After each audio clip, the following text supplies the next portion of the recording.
नमस्कार। पवित्र घोषयात्रा अवसर में मोर समस्त ओडिशावासी को अनेक अनेक शुभेच्छा और अभिनंदन। से महाप्रभु कृपारू आपण मैंने सब सुख शांति समृद्धि रही था। ये आमर श्री जगन्नाथ पाखे विनती। दीर्घ 2 वर्ष हो आम घोषयात्रा सामिल हो पार नुले, कारण से कोरोना जो आम एकाठी हो पार नुले। से महाप्रभु दयारू आज आम कोरोना ठारू दूरे जाइए आ घोषयात्रा सामिल हो। घोषयात्रा अवसर में आम सुंदर कथाटे नहीं आसचु आमर कथारे कथारे शो माध्यम जार राइटर अच्छा Shraddhanjali Senapati, voice Debashish, arrangement friends production. ताल आसतु शुणा कहानीर शीर्ष मु पुरी जीवी रे आसुछि मो कालिया रजा, पुणी ता कुनी नंदी घोषे आ सांगरे आनीची ता बड़ भाई बलिया आ सान भौणी सुभद्रा को। केड़े सुंदर ए बेश, केड़े सुंदर ए दृश्य।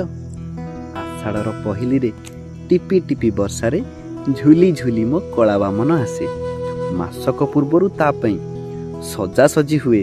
रथरे बसी सारा जगत को बुली देखिबो, सेति पई रथ घोड़ा भी धूमधाम रे चली थाए। बरसरे गोटे दिन मो कला शांत ता भाई भौणी सह बुली जिबा पई ता रत्न सिंहासन रु ओल्ही आसे। दुखी रंकीठू आरंभ करी धनी गरीब जाए समस्ते अनै बसी थांती। कालिया रे तो रथ यात्रा को डोरी लागिले हमें पूरी जीवु, तो नंदी घोष को टिके टाणीबु। शुणिथिली चक्का डोलार नंदी घोष को टिके हाथ मारिदेले कोडी 7 जन्मर पाप क्षय हो जाए। सेइथिपाई तो रथ यात्रा को जीवाकू कालिया रे मोर भारी इच्छा। तो सुनाबेश देखिबाकू, तो बाहुड़ारे बाहुड़ीबाकू, तो टंक तोराणी पीबाकू, तो अभड़ा मुठे खाइबाकू मोर भारी इच्छा।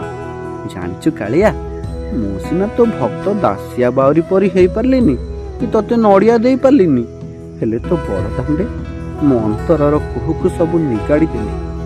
आहे मोर चका डोला, जदि तो चारि दुआर रे मो दुखर लुह गड़िला तो संभाली नबुरे। दुखी पाई एते बड़ बाहु मेलाई रखिचु, कलकी रूप रे पापी को संहार करुचु, हेले मो दुख बुझिबाकू तो बाखे कौन बेलटिया नहीं। तो शरदा बाली रे घर तैयारी करी तते ही पूजी थाए, हेले से अकात समुद्र को देखी से जेतेबेले मो घर को भांगी मो मन को चूना करी दिए ना, सेतेबेले तो कथा मन पड़े। ए ढेउ को तू जेमती तो आंगुठी आगरे नचौचु ना, मो मन भी तो आंगुली आगरे नाचवा को भारी इच्छा। हे कालिया, तो डोरी लगेई दे, मो पूरी जीवी रे। धन्यवाद। जदि ए कहानीटी आपको भल लगी थाए like comment share and subscribe करिवे। हमको भल पाइबा दियंतु। रहिली, धन्यवाद।